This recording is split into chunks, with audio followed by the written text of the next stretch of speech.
Namaste everyone. Very warm welcome to Satsang today. Satguru Shri Muji Ji ki Jai.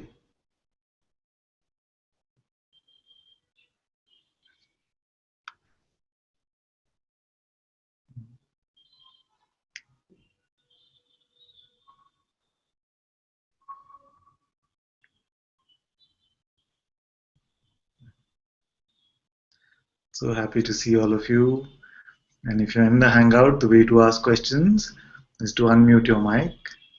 And if you're on YouTube, you can type your question in the chat and we can look at it. I know that on chat we missed a few questions, so if they're still alive, if they're still burning, you can ask. Namaste, namaste.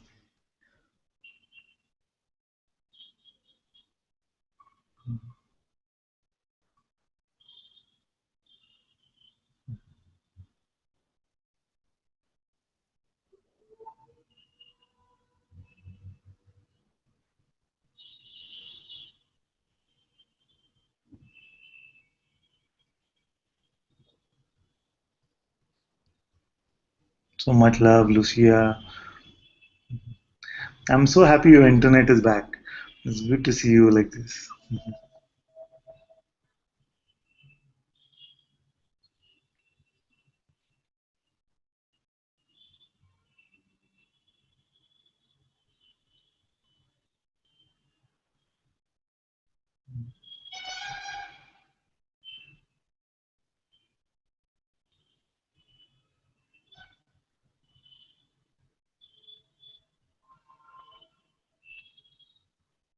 It's very easy to be empty of all concepts. Very easy to be empty of all concepts, of all knowing, of all mental understanding. When we are empty of all this mental stuff, then the true understanding emerges. And the true understanding is fresh. We don't need to remember anything. I don't need to remember what I'm going to say because the truth is available here right now. And the pure voice of intuition is here, which can speak in any moment completely fresh.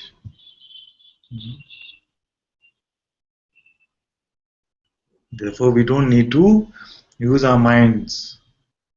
In satsang, we don't need to use our minds and try to understand anything mentally.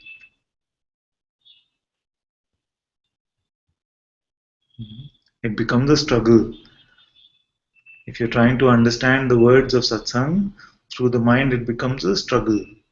And it can seem frustrating. Or it can seem like it is too intellectual or too abstract.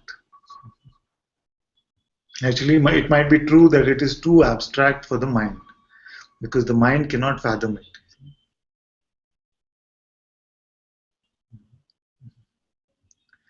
But actually, sometimes it could happen that you're in satsang and it might seem too abstract, and then you read the transcript and you see, oh, but this is also simple. What was so difficult, so abstract about this?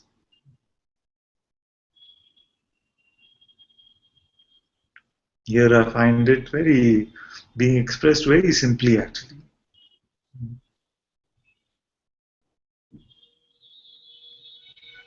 Because we want to demystify this whole concept of freedom, self-realization.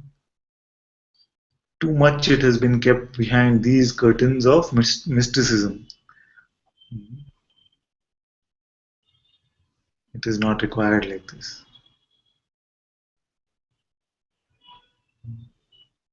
Very sober, very simple seeing of what is the truth right now, without using any concept, without any preconditions or preconceptions.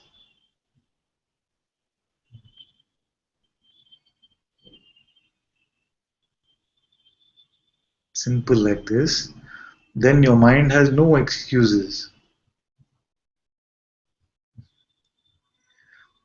If I were to use big words, then the mind could have some excuses.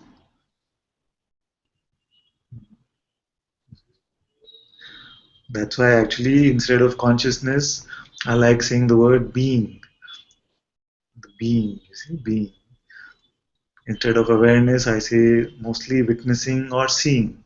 Because these words, consciousness, the words awareness, have become a little bit cliched because we've been hearing them so much in all these books that our mind has already made too many concepts out of them. So somewhere I felt we need a fresh vocabulary to be able to communicate.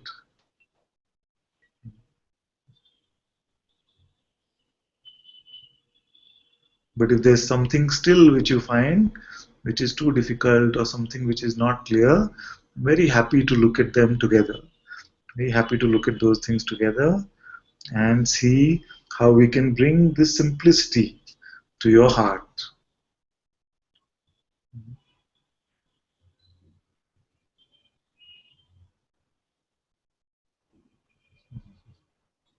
So we're not trying to understand anything complex. Don't try to work with your mind because the mind will make it too difficult. That's the hidden agenda of the mind. When you bring the mind to satsang, then you're bringing this one which is trying to distract you with all these things, saying it is too difficult, too abstract, I'm not ripe enough, I'm not open enough. All this it can talk, but it means nothing.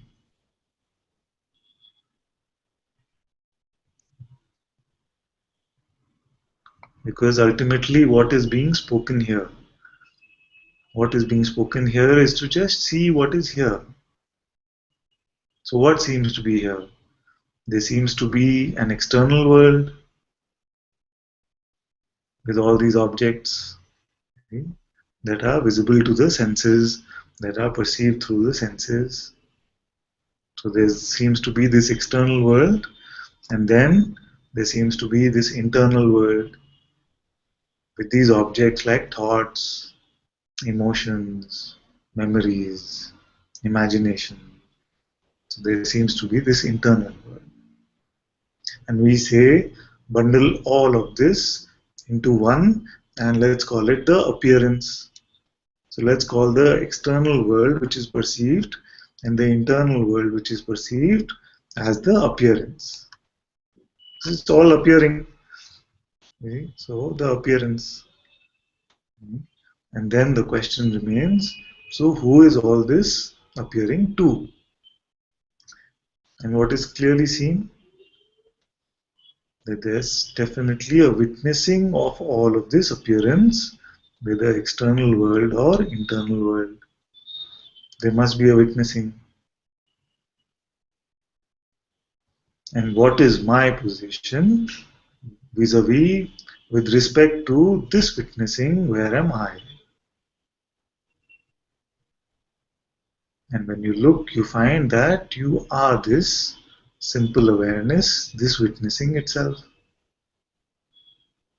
Therefore, we say that there is appearance, which is all phenomena, whether external or internal, and there is a witnessing of all this appearance, which is called the awareness.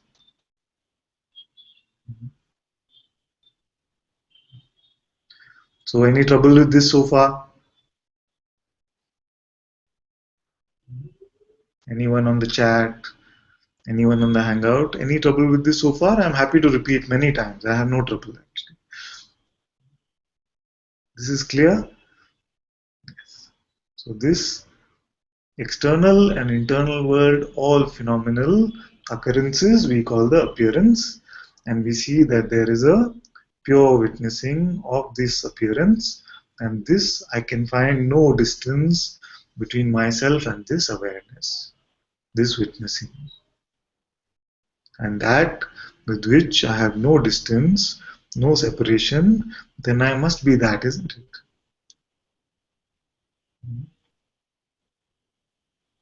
So then this is clear.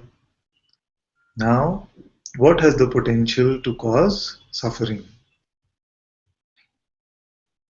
It's very simple. What have the potential to cause suffering is these energies called thoughts, which come and try to convince you that you are part of this appearance in some way, as a character in this appearance. That something in the appearance has some meaning for you.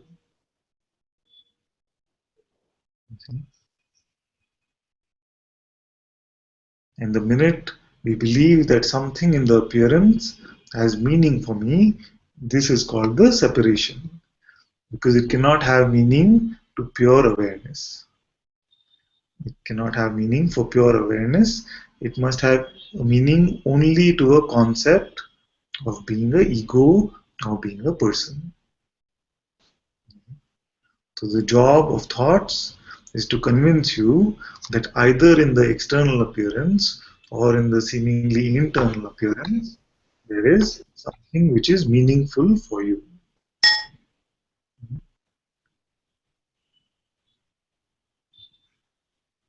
And only thoughts can convince you that something is meaningful in the appearance. Something is you, something is me in the appearance. Only a thought can try to convince you. So then, thought must be the root cause of all suffering. So, how to be free from suffering when this question is asked? We say, just don't believe your next thought. And don't believe the thoughts which say this is difficult, it happens automatically, I have no power over belief. Because trust me, we have validated. We have validated this that belief is much easier to manage than attention. So don't try to control your attention, but belief is much easier to manage. Then what do you find? So this is okay. Let's take it slow today. So far is also okay for everyone. Anything confusing so far? So what did we see? We saw that there is this appearance and there is awareness, and what tries to convince you that something in the appearance is meaningful is thought. And what can get convinced that something applies to me in the appearance is only the concept of being a person or of being an ego.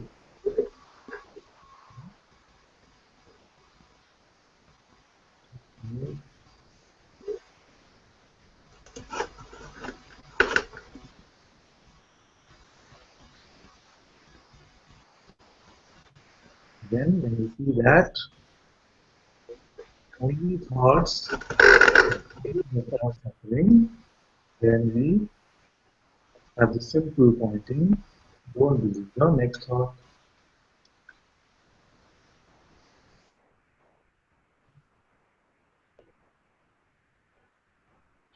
And in this not believing your next thought, then it is impossible to suffer. And you will find that most thoughts you are able to withdraw your belief from. But some might still seem sticky. A few. These are related to the core identities that you have nourished. Core identities, it could be a mother, it could be a father, it could be a son or a daughter identity, it could be a spiritual seeker identity.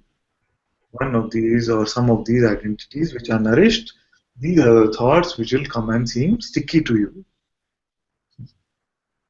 That's why I jokingly say that for most of you, if I were to say that you are not a good ice skater, it would not affect you because you have no identity around this.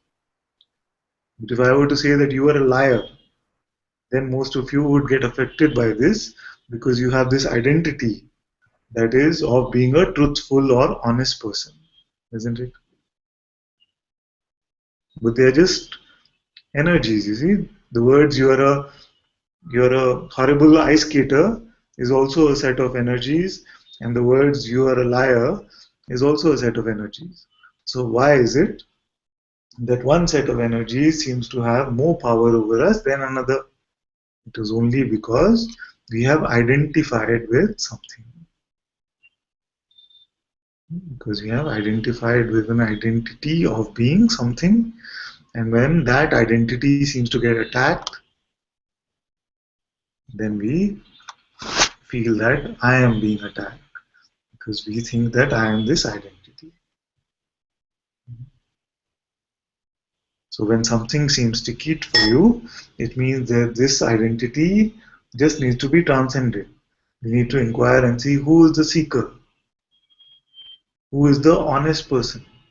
Can we find any honest person here? You cannot find the person. And then all these concepts are also allowed to go free, allowed to let go of. It's this simple. What we are saying is this simple. So in this much actually is the freedom from suffering.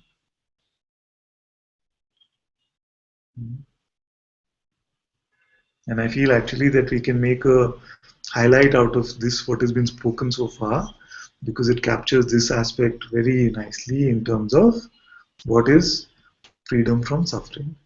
You see, what can make us suffer and how to be free from it? Very simply, very simple. So all of you with me so far?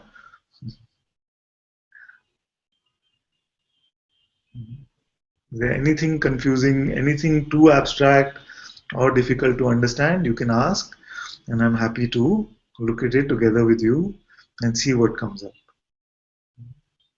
It's very good actually when you ask, you see, because for me it all seems too simple sometimes. So I used to say, let go of your next thought. It's the simplest pointing, and this is enough. But then some of you said that I'm not able to let go. And I couldn't understand what you meant by not able to let go. Then I realized that you're talking about attention. You see?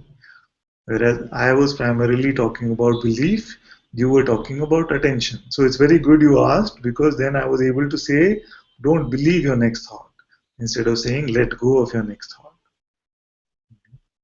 So your questions help in terms of how this expression comes up here. So it's very good. I'm very open to any questions that come.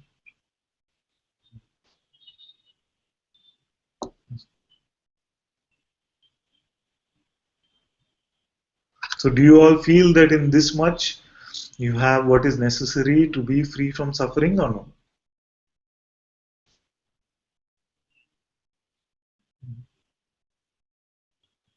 And you on the chat also can type if there's something still sticky saying that no, there's something still not clear about how to be free from suffering.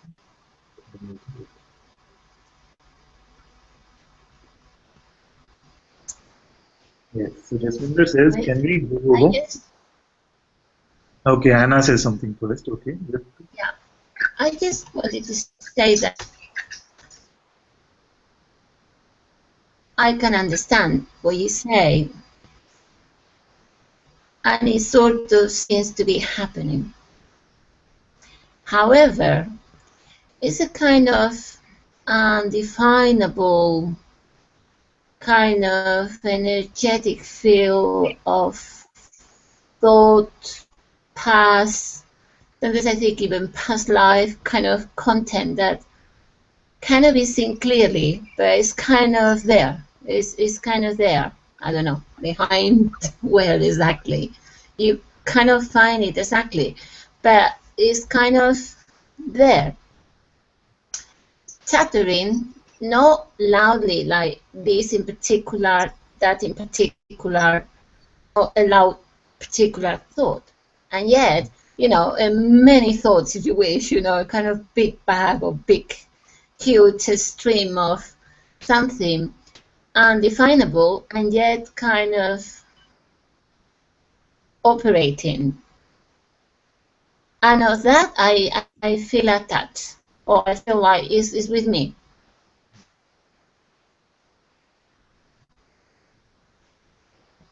And you could say, is that a problem? Well, perhaps it needs to be like that. But it's an attraction to it, and it's some sense that is there. And potentially, I suppose potentially, it could be reopened and revived. And occasionally, you know, it's this particular thing that might come up.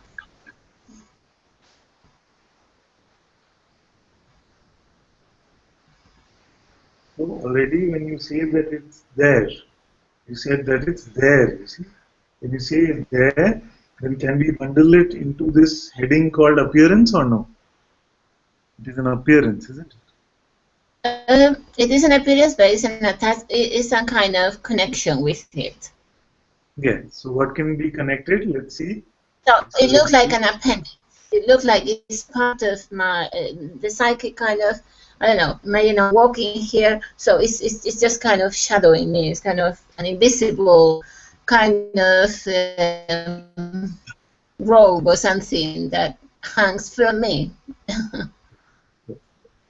But the fact is that you are aware of it. It is not aware of you.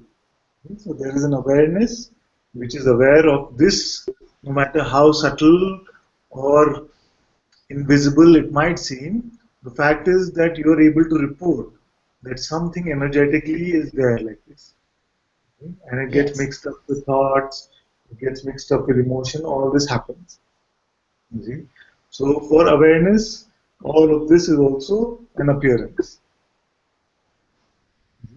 So awareness actually stays untouched by all of this appearance, no matter how subtle it might seem. Now you say that there is something which gets attracted to this. And this is true. What gets attracted to this is attention. So attention goes to it. What else could be attracted to it?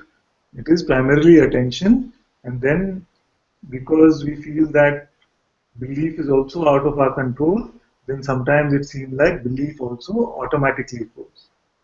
But it's very easy to see that attention is difficult to control, and it keeps going to all of these things. But to believe that they are relevant to me, they are defining me in some way, they are me in some way, needs your cooperation in some way. It needs the cooperation of beingness itself. So God has to say, yes, it is talking about me before God picks up this delusion. You see?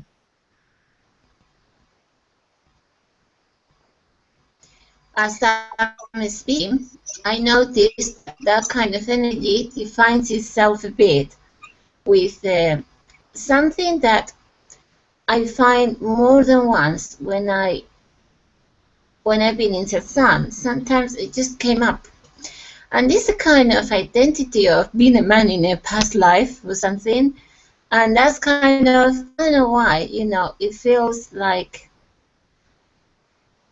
when I quiet all my life, I don't think I have any particular drama at this moment, which is kind of clear. Sometimes I notice that more in dreams. In dreams, sometimes something tries to come up and discard it. But then something comes like a past identity kind of, it feels like from a past life or something, like I was a man, and you know, something sexuality that is very, very, I don't know, embarrassing or secret or a monk or I don't know. And to that I feel very, very attracted. And then I feel and it doesn't happen all the time. It just happens only occasionally. For instance, in satsang, that's funny. I noticed that more than once, and I thought, oh, should I report? Should I not? And I said, well, leave it, yeah. But now, as we are speaking, it's just come up in that bundle of action to, because as I said, it's not right here in the present. In the present, I can see, you know, it's just, I think I have, I don't know, perhaps I do, but it doesn't feel like it's much attraction to a lot of identity here. But that kind of past life thing, you know, that's very, very attractive. And it is very attractive as well because it's kind of something to do with sexuality or something. I'm not sure what is a monk, which is thinking of sexuality and shouldn't, or is something wrong done, or is the identity of a man something to do with sex? I don't know. But that certainly catches something in me and dwells in it, and then I think, but it is real, you know. I remember that when I was 13 years old. I'm sure it is real. I should deepen on that. I shouldn't discard it. And oh no, I just bring it here now as it's coming, because that's quite strong. That, oh, I should investigate this, isn't it? Brian Bass and many other people, you know, kind of say, well, get that, and then you will feel totally liberated, you know. It might be something in there for me. So how I'm going to discard it, you know, that doesn't make sense. Perhaps it's coming to me so I can liberate those energies and thrive in this life even more, you see. So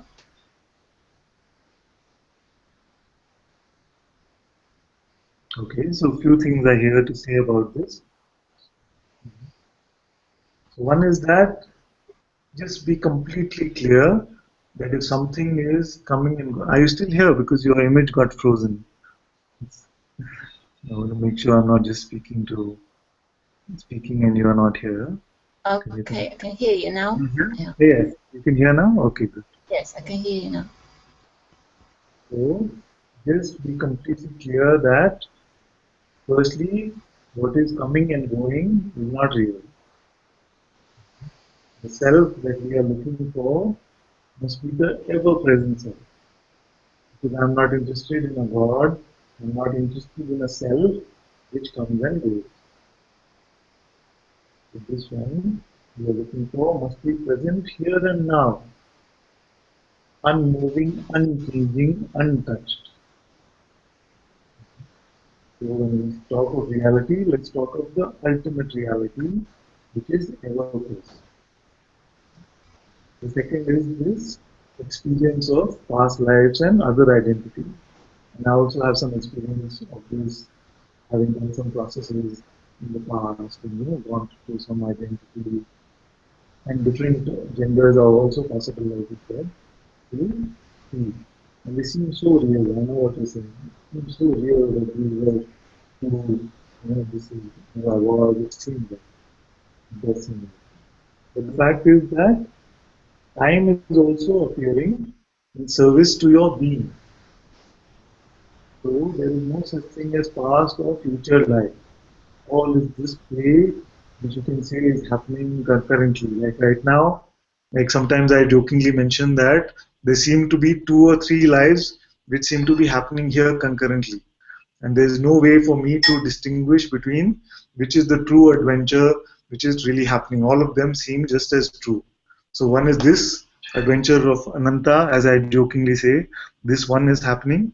Then there's another one who lives somewhere and he has a big piece of land and there was some encroachment in that piece of land. So this is one recurring, what is called a recurring dream, but it seems very real when it happens, you see.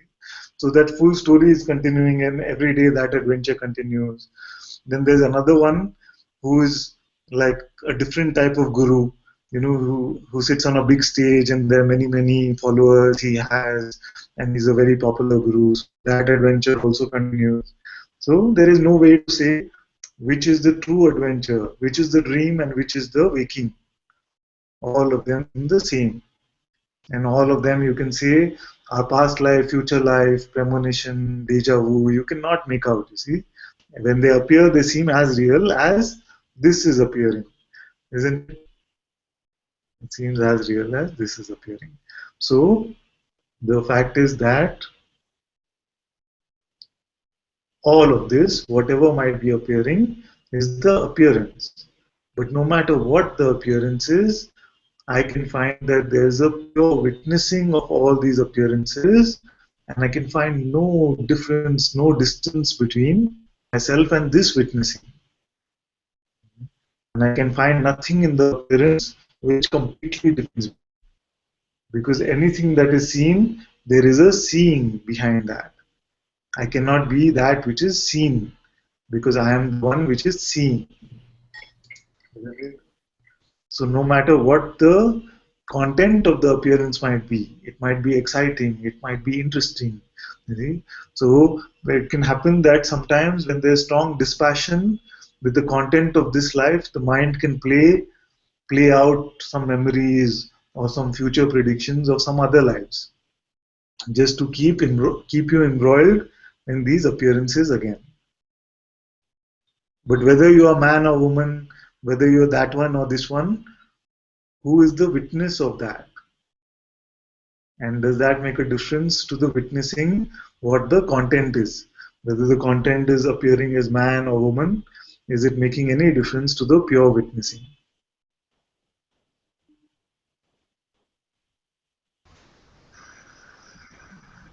I think perhaps because, I'm a psychotherapist and I've been for years kind of working on problems, although I do transpersonal psychotherapy, which means sometimes we can paint or we can do visualization or we can do something. But certainly we will be doing something with the presented problem. I think I'm attached as well to do something about it and to refer to thoughts as something coming or to a problem coming to heal, to be looked at, to deepen more in it until it goes, particularly to find emotions and things like that, so the emotions can be released. So in that sense, I feel like I got something to work with. I don't know, as I say, I think it can be So as a first step, instead of saying that it is something that I want to work with, can we say that it is something that I am enjoying? Sorry, that I am enjoying. I am enjoying I mean, it's attractive, you see. Yeah. I feel very, it's a great attraction. I was that man and these sexual things, and that's why, it is, it's some guilt, it's some, oh, well, and it's a past life, and that's something I never remember in my life, other people do. So it feels exciting to a certain extent. And I want it. I want it to be taken away. So I don't know. It's just perhaps then I would be completely dead. Perhaps I don't want to let go of everything. Just leave something with me. Even I don't know. Just saying what's coming. Yes, it's okay. Completely fine. So it gives birth to this I, which wants it, you see. His experience is giving birth to an I which wants it. It doesn't want it to go. Right?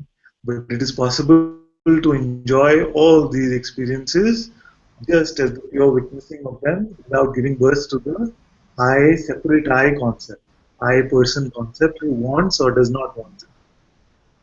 The one who is giving you these experiences is your own being, and your own being knows what to do. It is not relying on your thought, I want it or I don't want it, to create or not create these appearances. But if you get attached, when you get attached to something and say that I want it and it should not go, then you have given it power. By pretending to be this one who wants something or has an aversion to something, has a desire or an aversion, then you're picking up this hat of the person,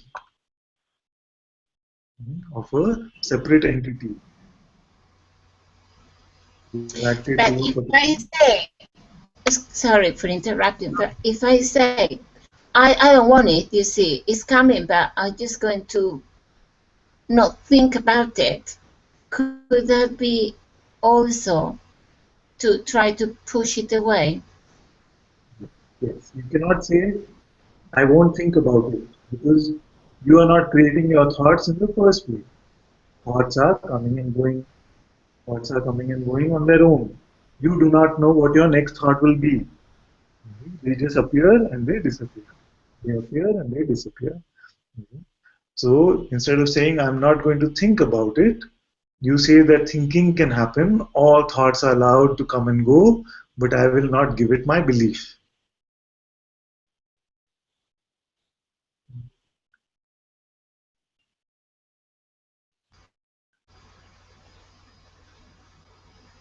So basically, not get engaged, but just seeing how that stream is just happening.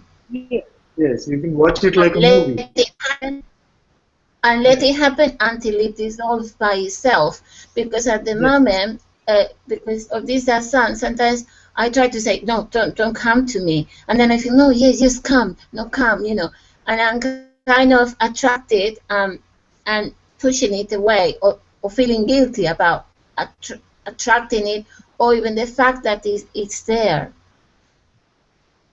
So Yes. what I hear and what I understand is just okay. It for some reason is here, and probably it's a good thing. And from the psychotherapeutic point of view, it's a healing process, inverted commas. That would be my interpreter.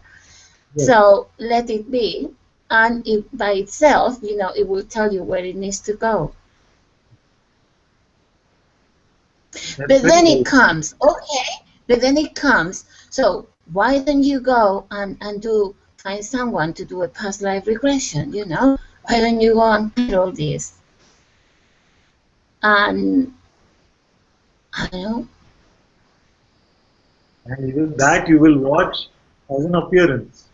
If that is going to happen, it is going to happen. But all of this is the realm of appearances. But you are actually untouched by this appearance. You are not the doer in this realm of appearance. The mind is telling you that you should do this, you should do that. But if you look for a doer, you will not find one. So consciousness is moving on its own. And if consciousness projects this appearance that you're in a past life regression, it will project that also, irrespective of what you decided to do or not do. So this concept of doership is whose doership? If there is no person here, then who must do past life or not do past life?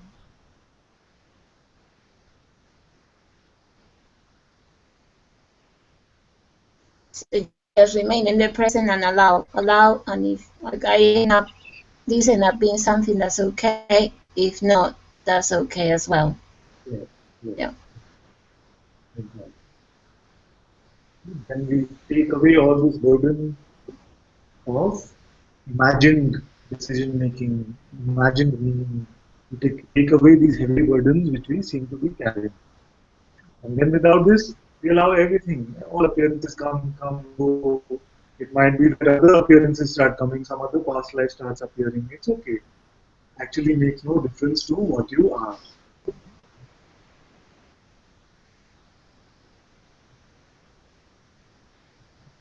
So you watch it like a movie. You enjoy the movie. But if the movie goes off, then it's not like you are going to be suffering so much because of it.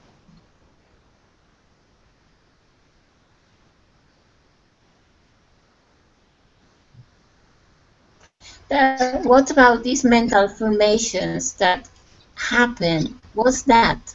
You know, what's all those mental formations that comes from past life, or some sense of dirty sexuality there, or something as a man, or whatever it is there. What? It's just funny, isn't it? What's that? I just get wow, surprises me because it's a new identity. So it is. So even if I think, okay, my present identity, well, I can see, there's a story, or sometimes it just feels, yes, I know. But then this other identity comes, and I think, oh, there could be a lot of past lives, or God knows what.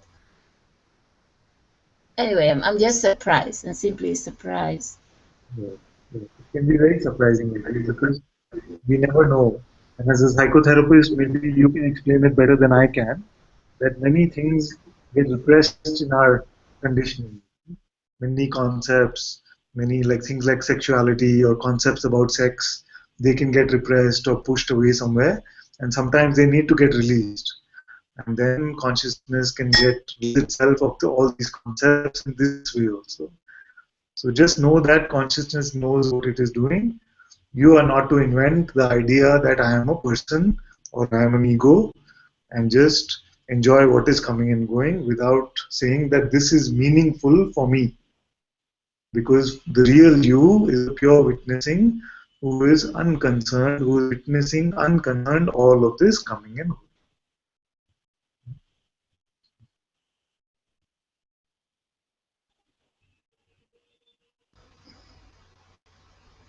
So then I felt that then kind of, this is a thought that I was going to say, I need to be more established in that self that doesn't have any identity. But as I'm saying it, I suppose that's a thought, and it's this kind of, I need to make sure, and yet I realize I can't. So I'm here. That's it, isn't it? You see, the self is already the self, fully established as the self alone.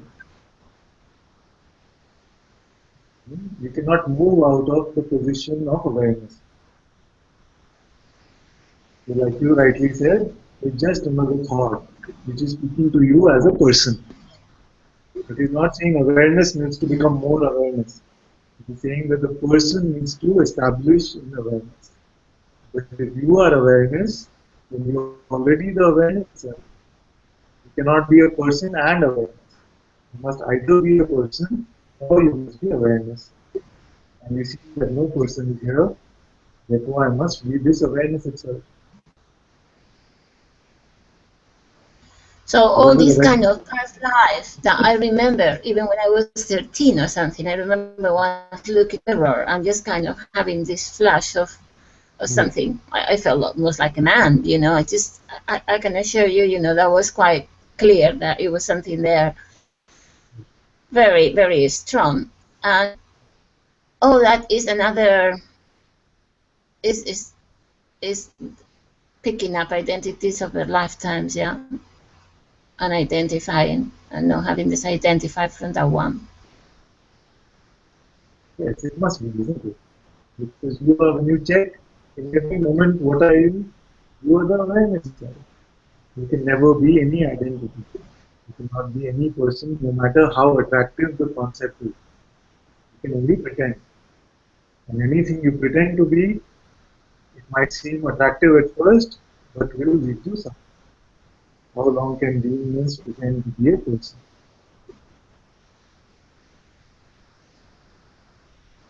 Wow. Okay. Thank you. Thank you very Very much. welcome. Very welcome.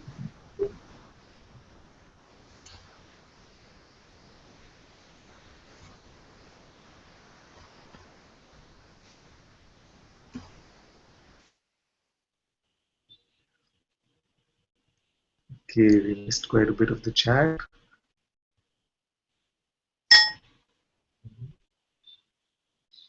We were looking at Jasminder's question where she said, can we go over the transcending the identity bit, please? Yes. So what is it that we said? We see that all these appearances can come and go. And what is the meaning of identity? The meaning of identity is to believe that I am part of this appearance. To identify with a part of the appearance, to say that I am a person, to say that I am the body, to say that I am this way or that way, is to identify. So when we said that you withdraw your belief from thoughts, we said most of the thoughts will now just come and go and they will not cause much of a problem. But some will still seem sticky to you. And this is also grace. To see that these are sticky is also grace, because you will see that I'm still attached to this particular concept of myself. It could be a mother concept, a father concept, a spiritual seeker concept. You see, any concept like this that I'm still attached to. And then this becomes fodder for your own self inquiry. And you say that I'm so attached to this concept of being a mother or of being a seeker. So, can I find the seeker entity? Is there any tangible, real existence of this seeker? Where is it? Is the body seeker? Is the body interested in freedom? The body is completely uninterested in liberation. The body does not understand the concept of liberation. It has no means to understand what liberation is. So then, if it is not the body, Then what is here? There is a idea I have about myself. And this idea is made up of a lot of mini ideas. A lot of small ideas make up this idea of myself. And the seeker idea seems to be one big one for me. And I cannot find the seeker, therefore, it must be just another idea. And then with this, when we're using our mind's tricks, when we're using the mind's tricks itself to transcend the mind, then the tricks itself become lower in volume. The power that they have over us starts reducing. Because the mind does not want to feed you fodder for self inquiry, you see. It does not want to give you this fodder. So it will go and wait for a time when you are feeling more open to believing the mind. And when that time comes, it will give you all of this. It seems like suddenly, isn't it, that it comes very strong. It was all quiet, and suddenly it waited, and then everything it said was so strong. So then the mind starts biding its time and seeing where it is, where you are open to believing it. But even this, when it comes, just remember to look at it and say, who is it talking to? Who is the mind speaking to? It is trying to convince me that I am the seeker, but I cannot find the seeker. And then the mind will stop playing its tricks, and then again it might come up. Like Mujiji speaks about this drop, isn't it? This drop is falling into the ocean. It doesn't just fall the first time and go with it. It falls and then it bounces back up. But every time it bounces back up, it is smaller than it was before. So it goes like this, like this, like this, like this. So it becomes smaller and smaller. The mind is getting dipped in its own being. See, the mind comes from being itself, so it's returning to being itself, but it doesn't go without this fight. This up and down keeps happening, and then it becomes negligible. So, if it is continuously becoming smaller and bouncing up, smaller, bouncing up, it will come to a point where it seems like it is negligible. And when it is negligible, then that is freedom. I don't want to say that it is 100% dissolved, because there is no one, no being in this world for whom the mind is 100% dissolved. Some thoughts will continue to appear, and momentarily some thoughts will get belief also, but just momentarily. And that's why I jokingly say that you will be free from 99.9538% of your suffering. Something like that. It's not scientific, it's just a joke.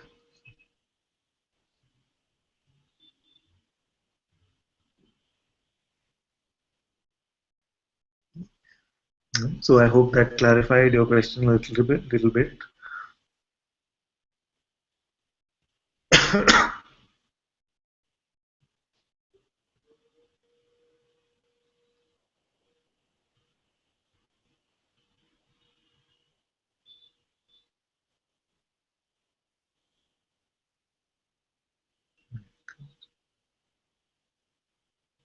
Okay, Shanti, my love, get some sleep. See you soon.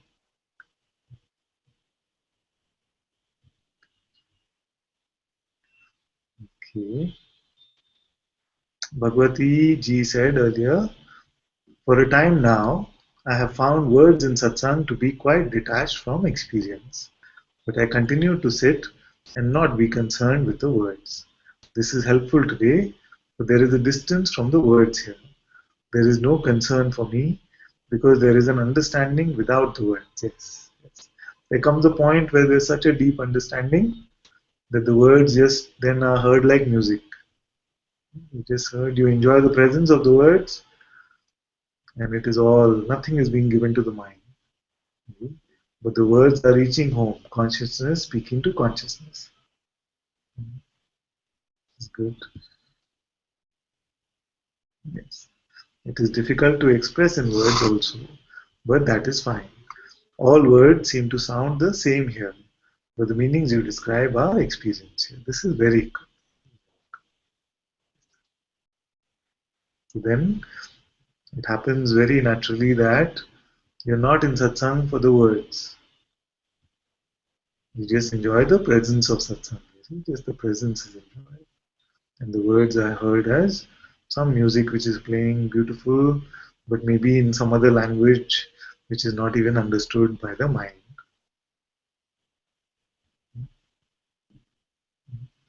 But when we try to understand with our mind, the mind will try to get agitated, frustrated, fearful. All these symptoms will show. And we must not resist this because this is also part of the process. For those who are new to satsang, you must not feel that, okay, I don't need to understand anything at all. If you're new to satsang, get the essence of what is spoken here. Get the essence of what is spoken here, and then confront this person which is bound to come up and say, this is rubbish, I can't make out what is going on, I'm not making any progress. All these things will be said. And it's very good to confront it like this and see that this one who has this voice of anger or frustration, this one is not me. And when this one is dropped, then just enjoy the presence of satsang. Everything is allowed to just flow, and no work is required even to understand what is being said.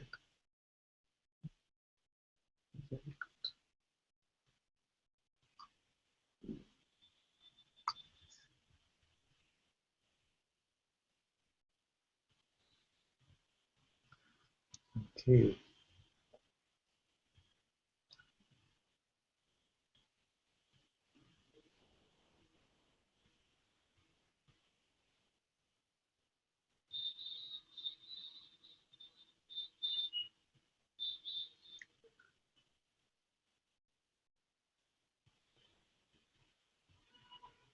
Okay, so I'm not going to read out all the chats.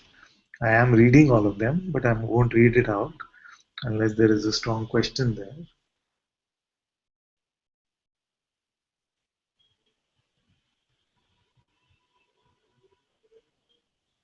Yes, yes. Dr. Kanchan, very good, very good.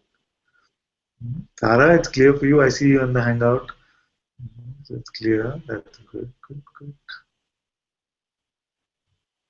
Sumeher says sometimes a situation occurs where things start to whirlwind. As much as one wants to simply watch, the exterior pulls you to think and to buy thoughts. The situation itself doesn't allow simply watching. For example, at work, sticky situations occur in which I am not able to naturally and neutrally watch. As you said, this is also grace and see where the stickiness is. This is very good because you are identified as a worker identity or a good employee or a good manager or a good boss identity, then it is bound to push your buttons. See? Should these situations themselves be dropped, which are full of stickiness? No. I don't recommend renouncing in the external. First, you renounce internally.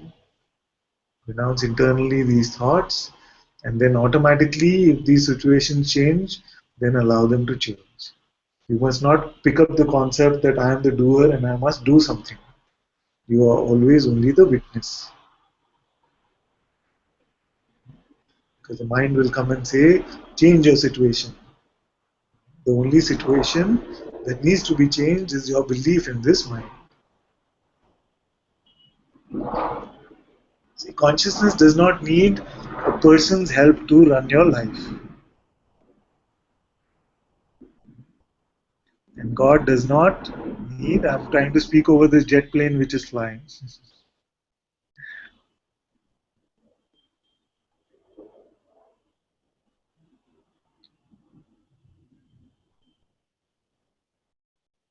And God does not need the assistance of your mind to run your life.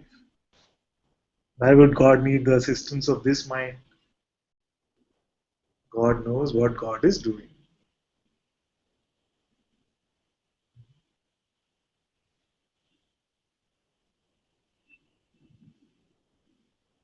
So, as Mujiji says, one day he just noticed the words I quit come from his mouth. He just noticed that these words "I quit" come from his mouth. So they can come automatically like this. And even that you are watching. And you're also watching if these words are not coming from the mouth, but the words are coming, "Yes, sir, I will follow your instructions."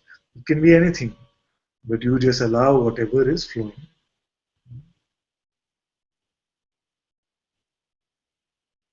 This is called surrender. To see that I was never the doer anyway. All that is being done by consciousness itself.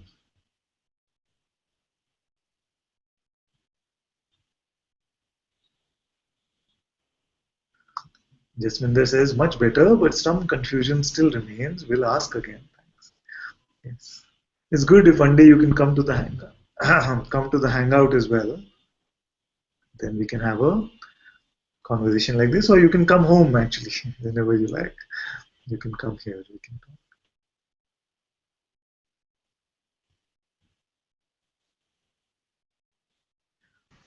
Atma says, yes, Father. Now I'm just enjoying the presence. The satsang itself is such a joy. Thank you. Love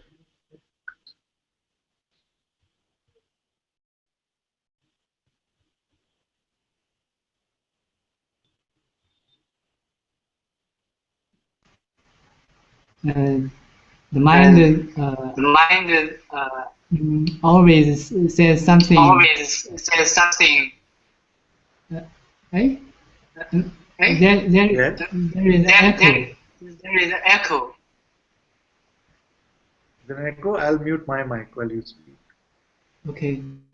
The mind always says you need to do something. It's good for you. If you don't do, that's bad. So this voice always gets me.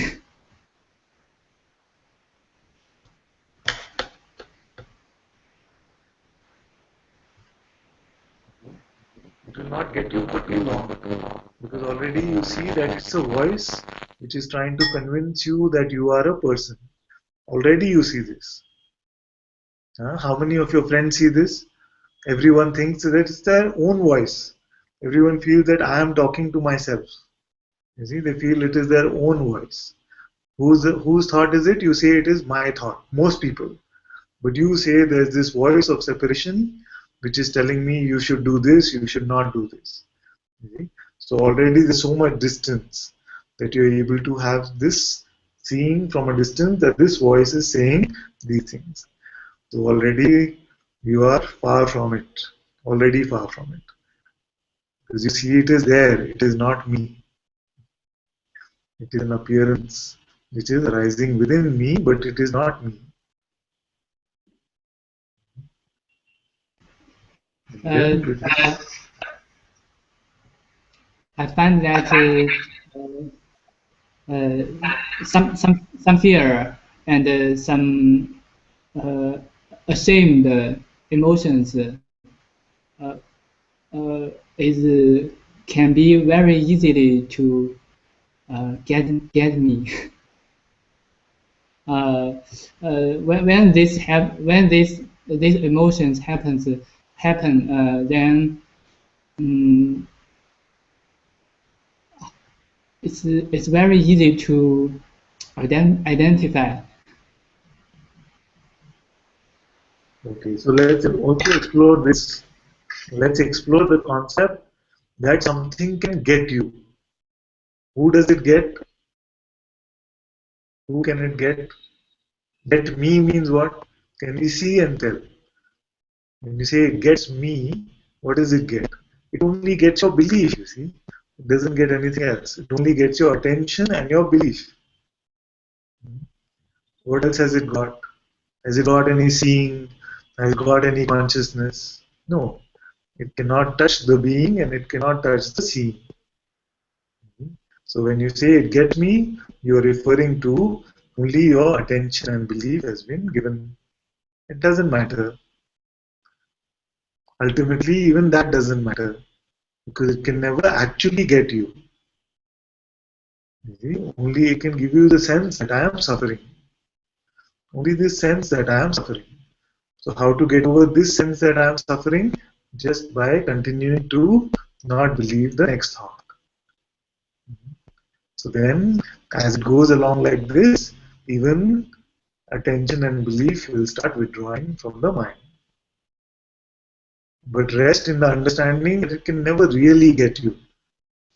If you have this belief that something can get you, then it seems a lot more serious, you see. Then you make it very serious. You play it as a game. You play the not giving of belief to the mind as a game. You play it as a computer game, as a video game. Don't make it very serious and I must get freedom or something like that. Don't make it like that. Because you are already free. It is just that your attention and belief are going to some concepts. And we are removing that. We're removing that now. That is the only infection you have. That you're believing some of these concepts. So truly nothing can happen to you. Even if you were deluded for the next 100 lifetimes, truly you will always be only free.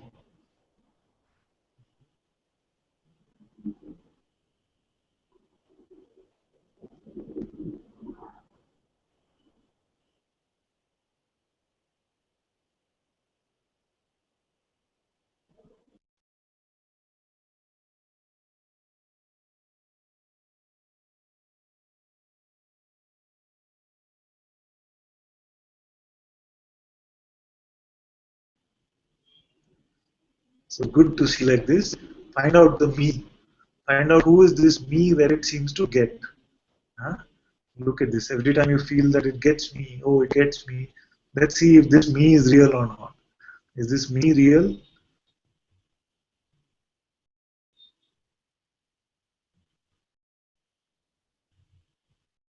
Uh, uh, there are some other people's image.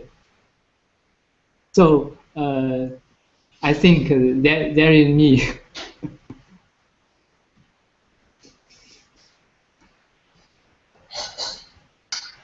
See if anything is really you. If any phenomena can be called you. No matter what the image is, can the phenomena be you or are you not the witnessing of the phenomena? Can you ever become that which is seen? Can you ever become that which is seen? Or are you always that which is the pure seeing itself?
So you are not a individual person. You are not this me. You are not this I. The I that you ultimately are, or the pure awareness or the pure witnessing itself.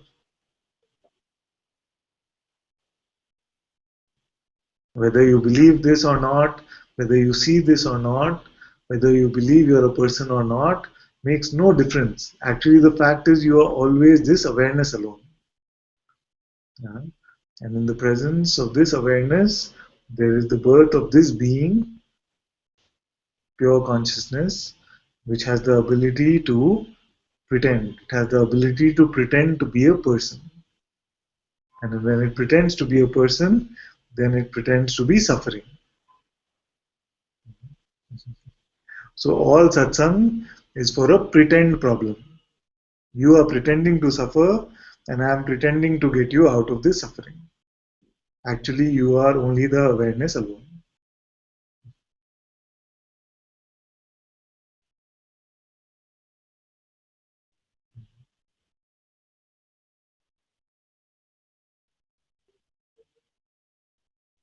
So satsang is just like a game that we used to play as kids, where we will all pretend to be different roles. So in this game, I am pretending to be the teacher, you are pretending to be the student. Actually, we are all just this one awareness itself.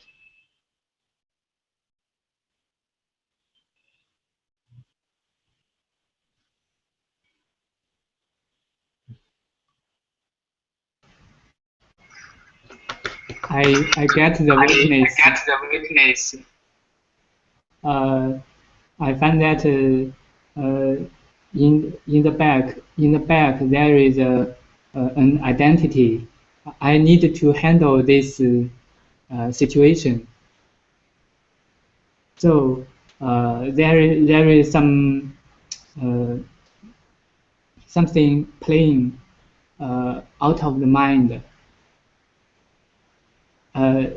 like some concept playing out of the mind. So when this is seen, I see the witness. Thank you. Very well. Very well. And as you keep not believing your thoughts, then no identity can get created. Because all identities rely on thoughts. They rely on belief in these thoughts. And as you keep drawing this nutrition of belief from these thoughts, then no identity can be created. This is called emptiness. This is called the nothingness.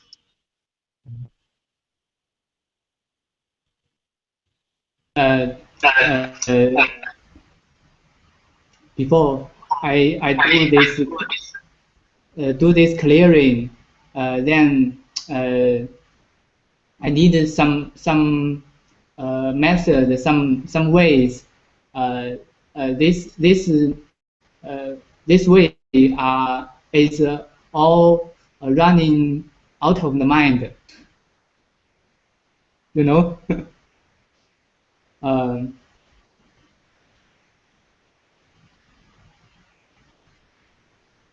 So now this is thing, and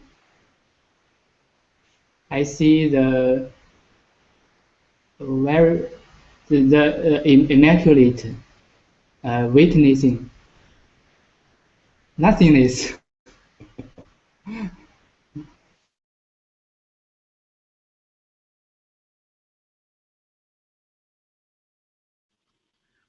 This is very good. And who sees the witnessing? It is awareness itself who is aware of awareness. So the witnessing itself is witnessing itself, but not as a phenomenon, you see, as a the only non-phenomenal witnessing. This is not about doing something, Yes. including including letting go, including not believing your next thought. It is also a doing. Yes. We must pay attention to this. Is this running from the mind? Running out of the mind? So If you see that nothing needs to be done, it's completely clear to you, then no pointing is necessary. Then no pointing is necessary. If you feel that I must do something, then I have given you this pointing. Don't believe your next thought. Either way, the mind cannot survive.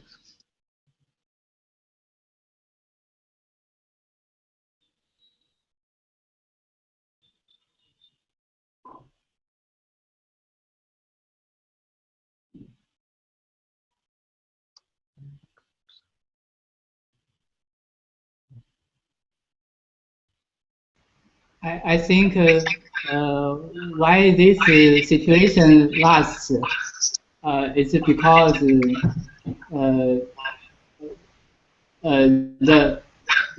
doing, the handling, running out of the mind, it stirs this situation.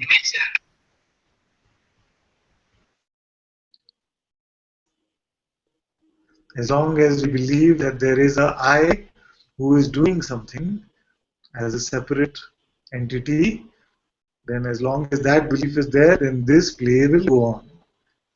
But when we drop this concept of this separate I, then completely clear. Completely clear.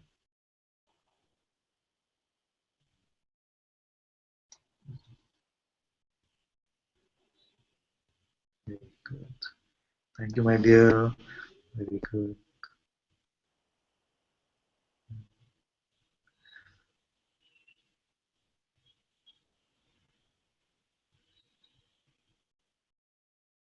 Namaste, Jyoti. Welcome, welcome.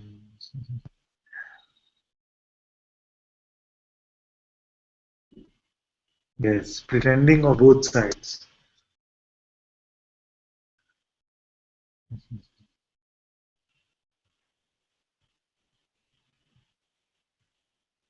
And Pekka says, no guru, no disciple, no teaching. Yes, yes.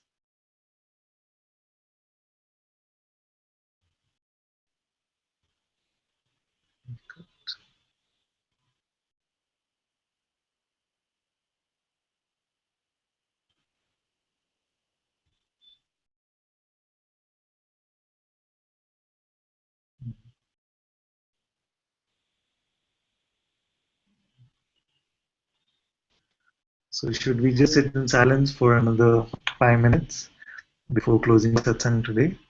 I feel that will be nice.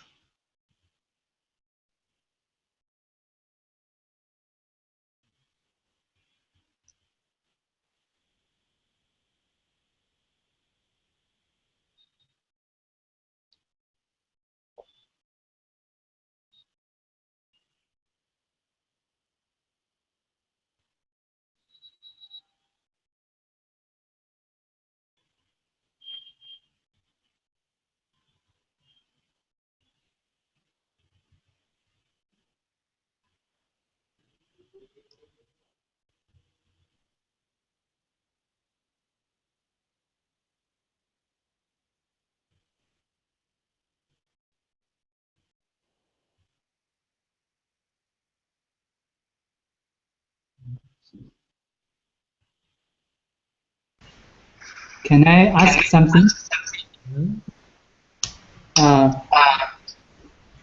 My sister want to ask. She has a lot of fear. Fear about this, about that.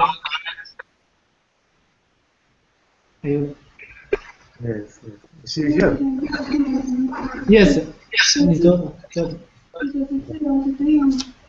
对应的那种治疗，只对应自动做考虑这种倾向的，这个我就不太行。那对。就是说，就比如说经常睡觉的时候，就是他这个状况是吧？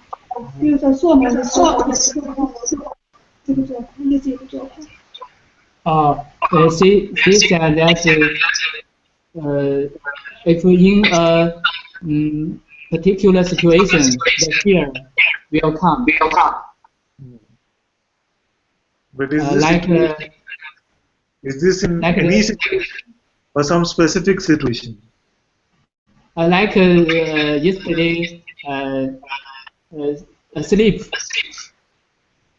like locking the door.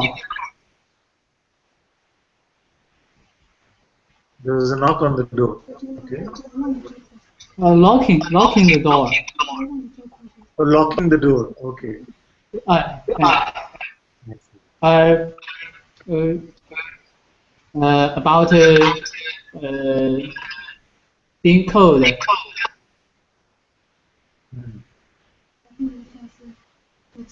And when did it start like this? When did these fears start?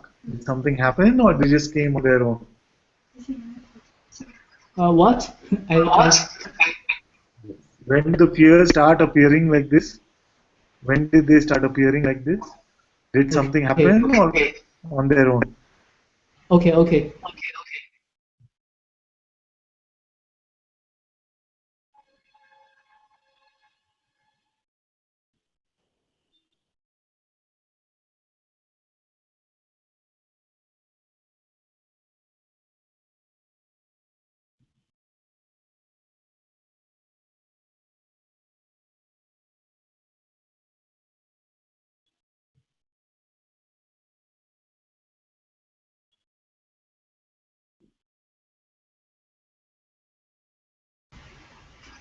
She said that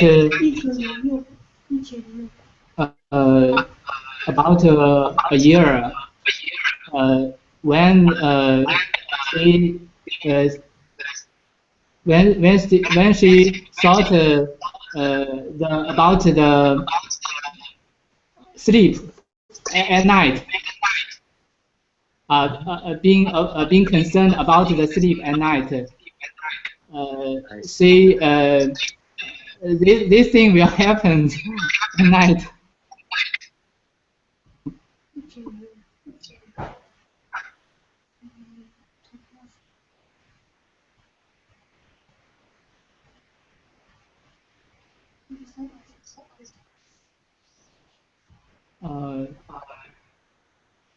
She said this situation had happened before many years,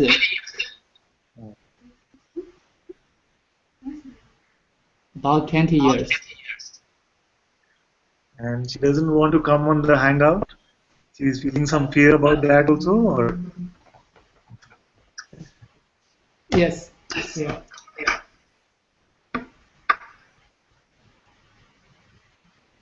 Hello. Hello. Hello.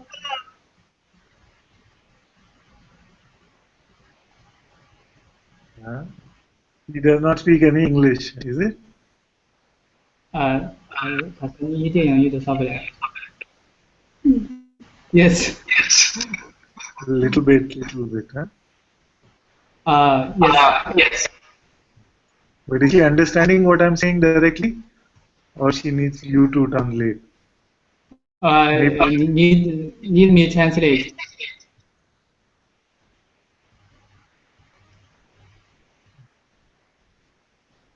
What's her name?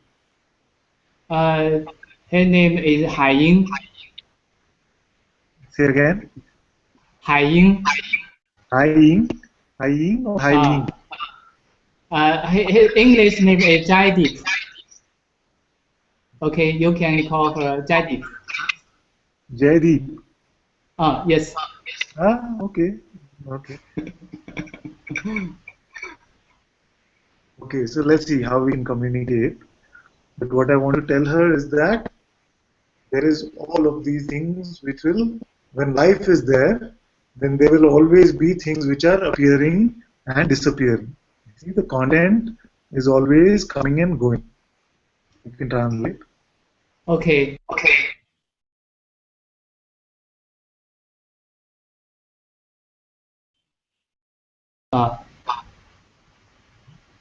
Then what happens is that if you try to control this,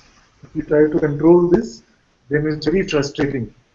What is coming and going, if you try to control it, then it is frustrating. It is much easier to let it be God's problem. Does she believe in God? No. So, then what happens when something is appearing, then we get these thoughts. We tell her that when something is appearing, we get these thoughts. But we are not creating these thoughts. Not what? We get these thoughts, but we are not creating these thoughts. Okay, I know.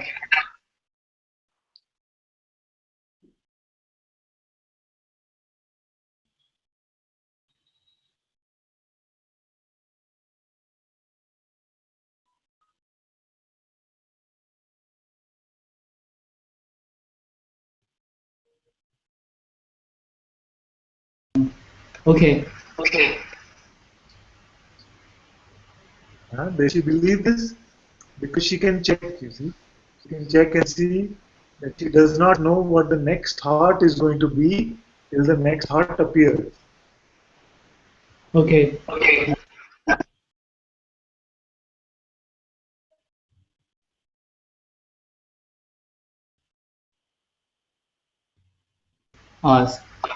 She can't. She can't.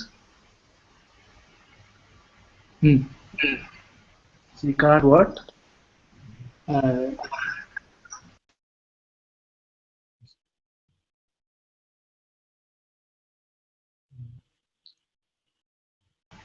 She can't know the next thought. Yes. This thought appears and it comes in front of us. Then there are two forces that act on this thought. You can translate and then we continue.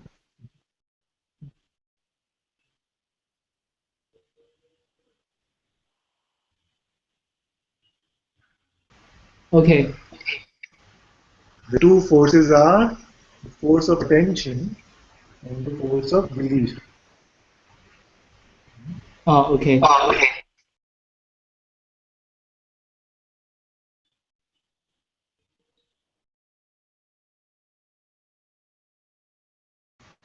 So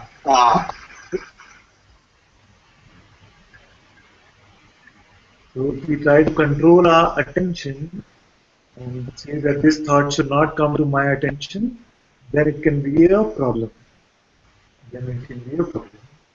But, but belief is much easier to manage.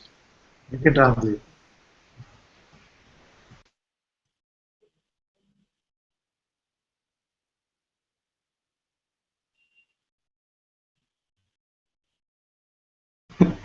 Sorry, I forgot.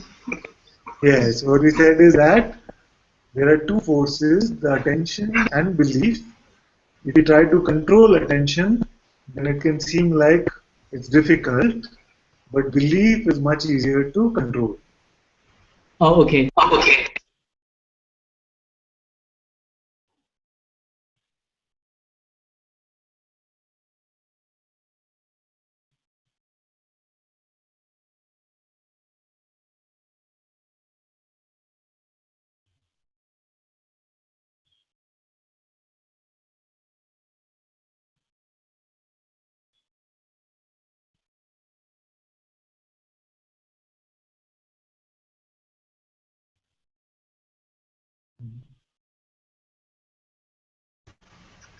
She said that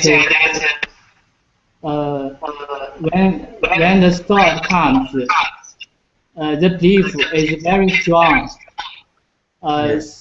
She feel she is falling in this situation. So for one day, 1 or 2 days, what she can do is just watch.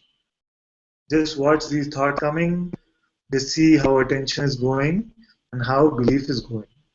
Because I don't want to tell her too much because it's her first satsang.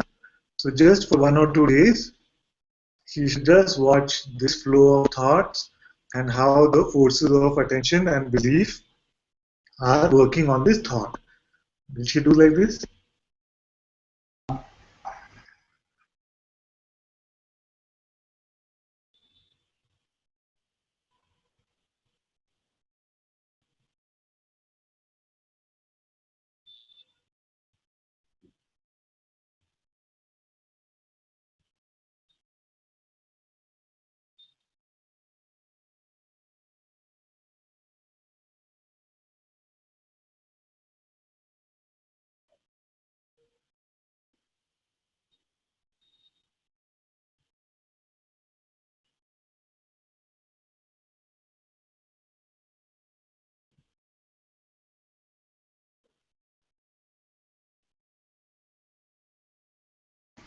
She said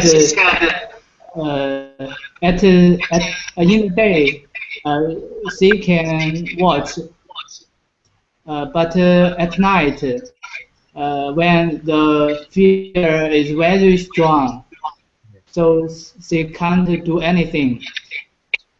Yes.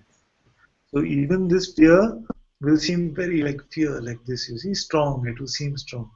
But even that, there is a watching, there is a witnessing of this fear also. So tell her not to fight with the fear. Tell her not to fight with the fear. Because the more you fight with the fear, the stronger it seems to become. See? So just witness this fear also. Just be the witness. Whatever is happening for 1 or 2 days, just be the witness.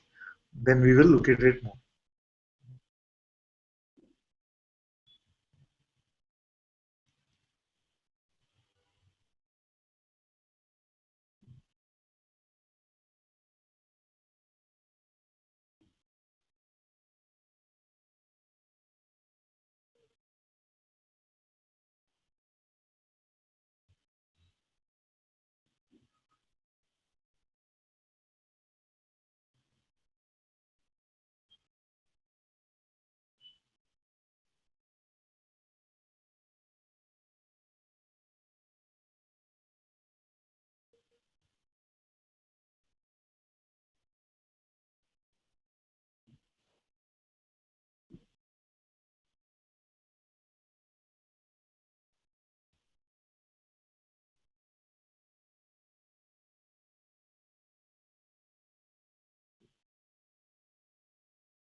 I I just tell her the witnessing is not an effort. Just after this, she said she can try. She would try. It's good. It's good to just see. So during the day, she can just watch her thoughts come and go without engaging with them. And in the night, if fear is coming, just try to be the witness. I know it will seem like a little strange because satsang is new for her, but we'll start her off like this.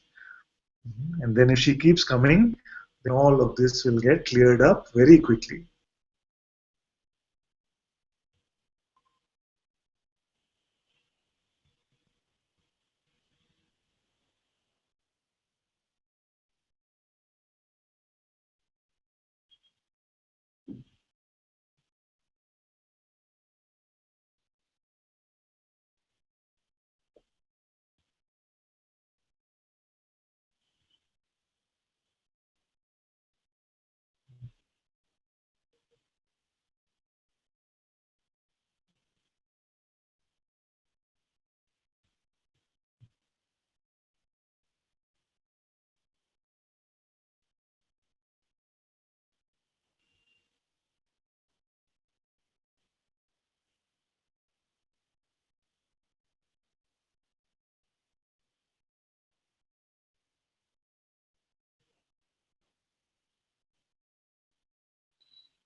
she said she had tried before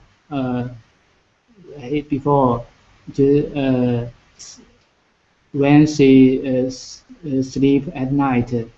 She tried to witness, but she feels it is useless. No. The fear is too strong, is it? Is there something Yeah. that is it just pure fear or some strong words or thoughts also are coming with that?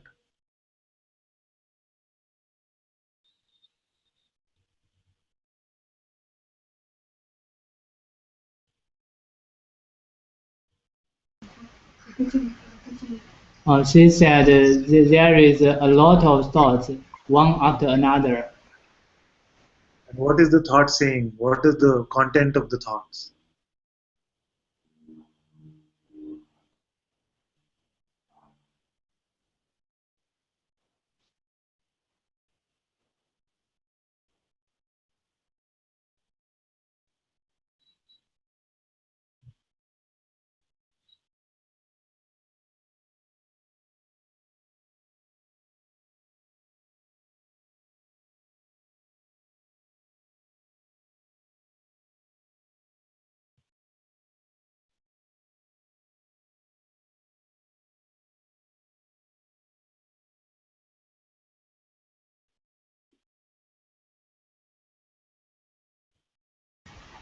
She said a lot of planning about tomorrow is happening. It happens automatically. Planning about work or planning about what? Uh, it's like when she plans to do decide to do something tomorrow, then the planning is happening.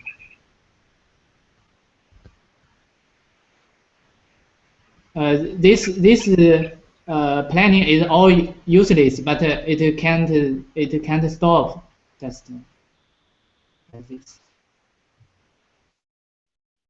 I feel you can spend some time with her and explain from your own insights also what you have found. You can also explain to her what you have found, that these thoughts actually have no power of their own. They get power only from our belief, from our attention and our belief. You see? And you can explain to her that it works. That if we take away our belief from this, then these thoughts start to lose their power. If she's not able to do like this, then we'll have to give her some other practices, we'll have to give her some mantra or something that she can chant. But first, for a day or two, she can just try to see if she's able to withdraw belief from them. And if it doesn't happen, then we will prescribe some other practice for her.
So she asked what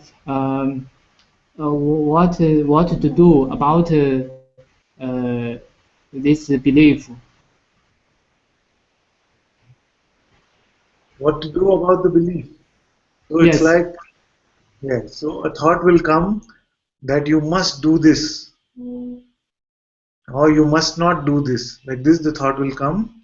She must not just believe it. Don't pick it up. Like a pen is lying on the table, you don't pick it up, which means you don't give it your belief. Let it just come and let it go. Don't try to stop it. Don't give it too much attention.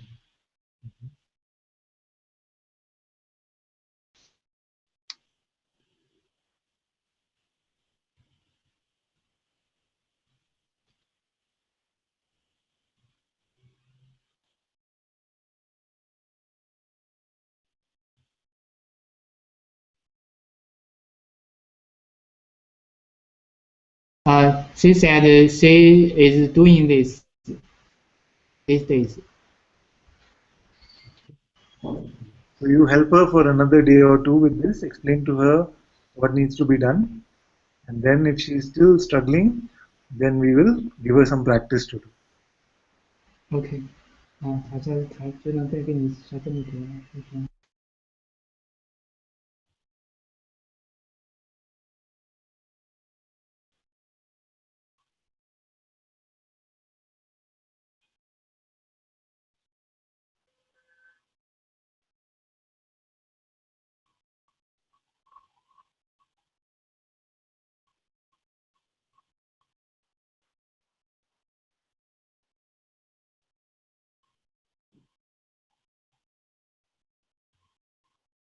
应该还是后面的一件事情。OK， she asks what practice she can do. You said.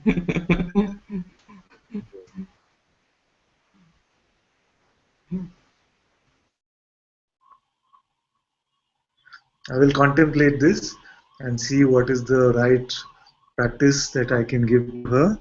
So tomorrow you can join in Satsang. I will share with you.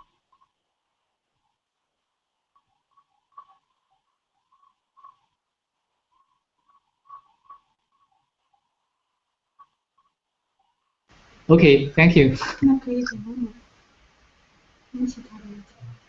写成这样。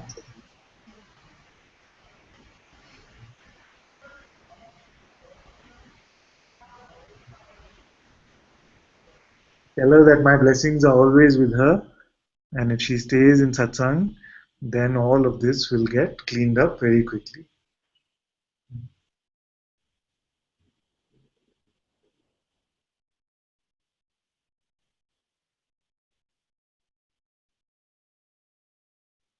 OK, thank you.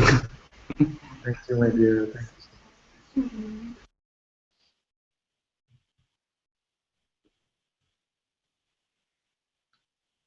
Okay, let's have a song.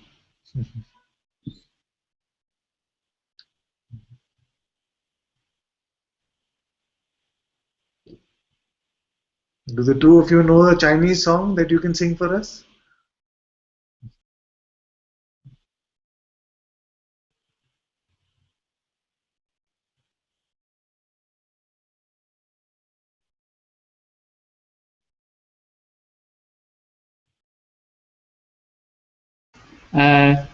We can sing the Liberation Sutra from Oh, very good.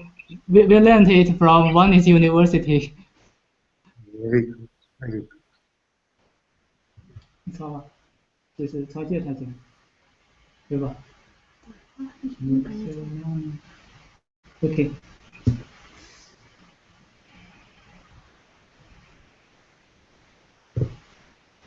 Musho nama Jivasya vimukti ye tasmat Indriyana vimukti ye tasmat Ahankara vimukti ye tasmat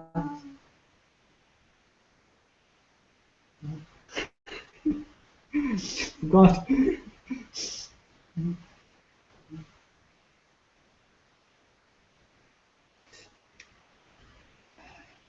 Nyatasya panda vimuktihi ye tasmat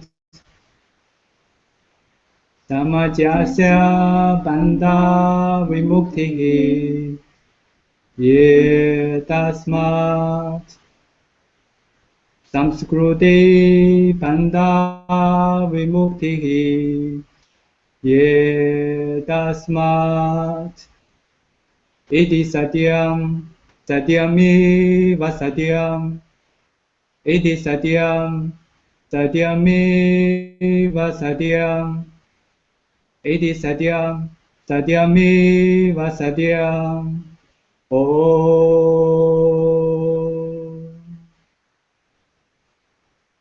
thank you. 还有目前目前的非常的调动。 Very nice, very nice. Thank you both so much. It's very good, very good.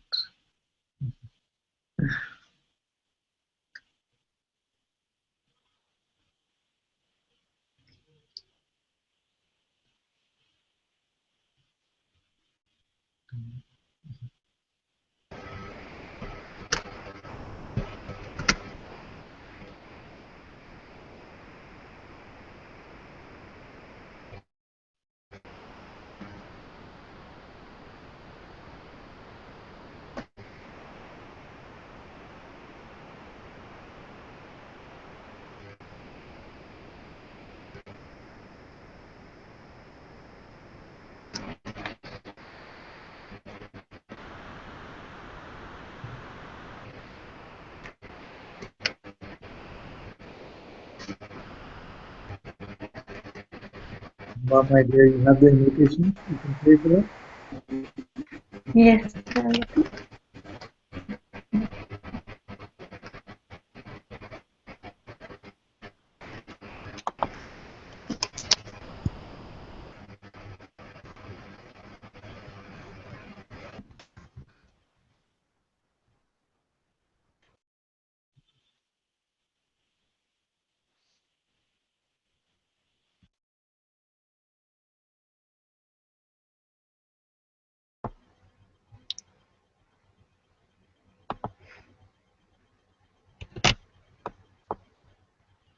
Guru Brahma Guru Vishnu Guru Devo Maheshwara Guru Sakshat Parabrahma Tasmai Shri Gurave Namaha Dhyanamoolam Gurur Murti Pujamulam Gurur Padam Mantramulam Gurur Vakyam Mokshamulam Gurur Kripa Mokshamulam Murti Kripa Mokshamulam Ananta Kripa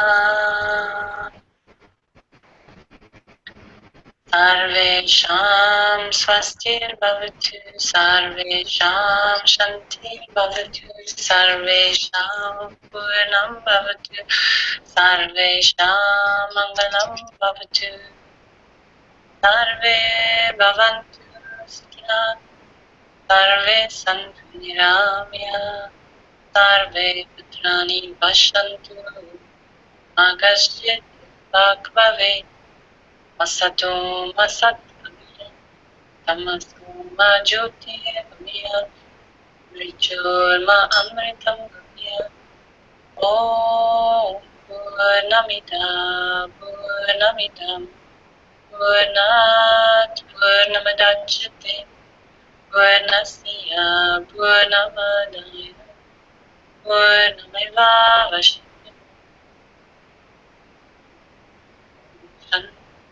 Shanti Shanti Shanti Brahma Paramastu Om Shri Satguru Bhagavan Ki Jai. Om Shri Satguru Bhagavan Ki Jai.